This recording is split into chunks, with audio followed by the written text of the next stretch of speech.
work, learn new ideas, adventure, self-confidence, have motivation, hard-working father. Have strong faith in God to achieve my goals.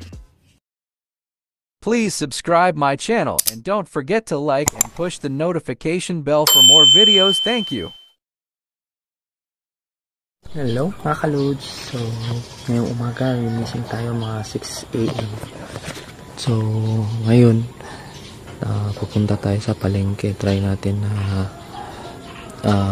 may makuha tayong pagkain ng manok doon.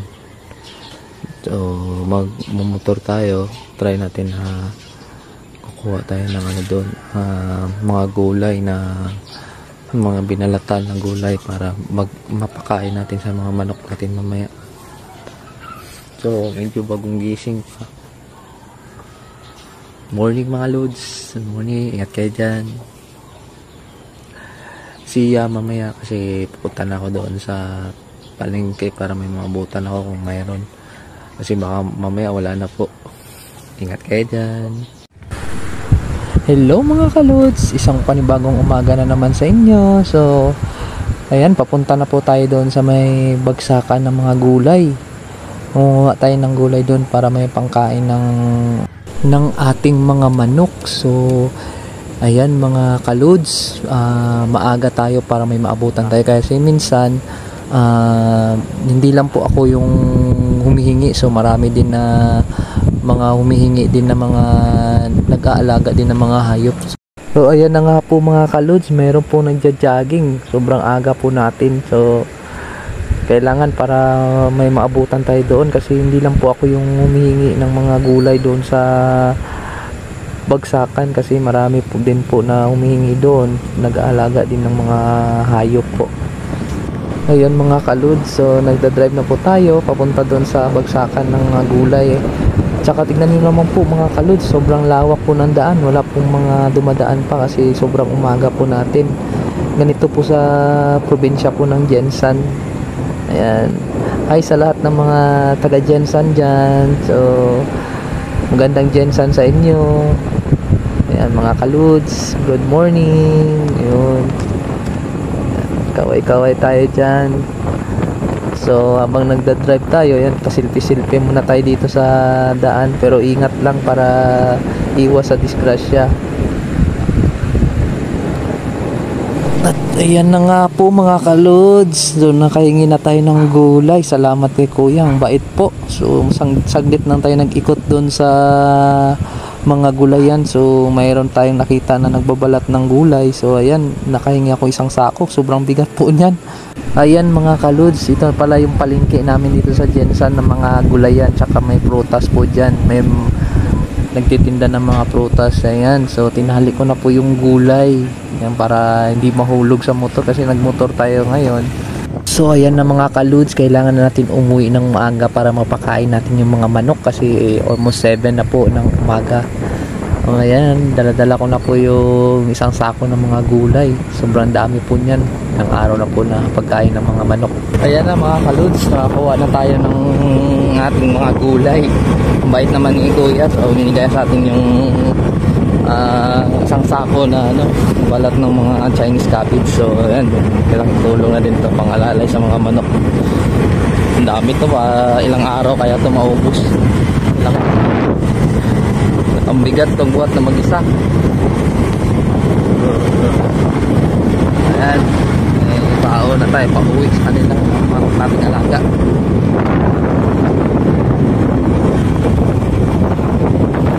So mamaya muna mga ka-loads, magdadrive muna tayo pauwi sa ating bahay. So ayan, so ingat kayo dyan.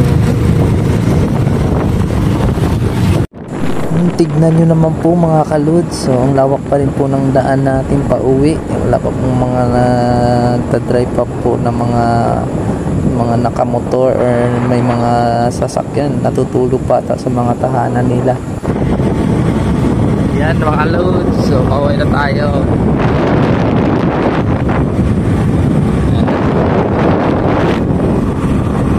Ayan mga ka-loads, so may pang-alalay na po tayo, kasi sa sobrang mahal po ng mga pagkain ng manok ngayon, so di natin maalalayan ng pagkain nila sa araw-araw kasi sobrang magastos, kaya gumagawa tayo ng mga paraan para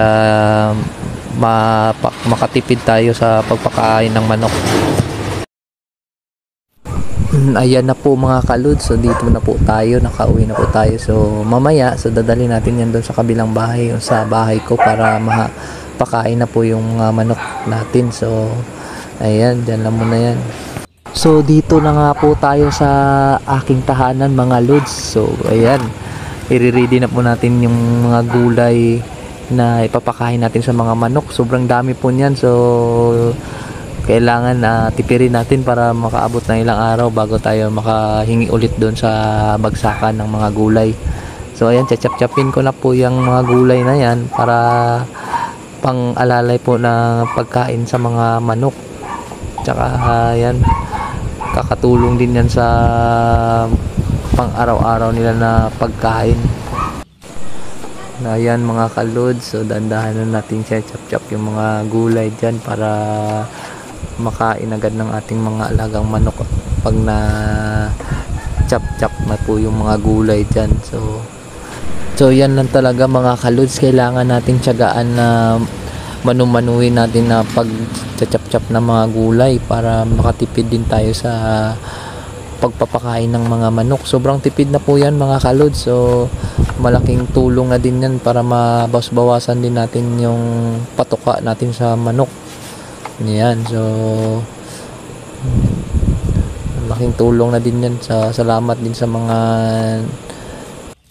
gulay na pinagpilian na po nila na mga hindi na po pwede na isabay sa pagbenta yun. So ayan, inaano yan, so sayang pag itatapon lang, so yan, hihingiin para ipapakain tayo.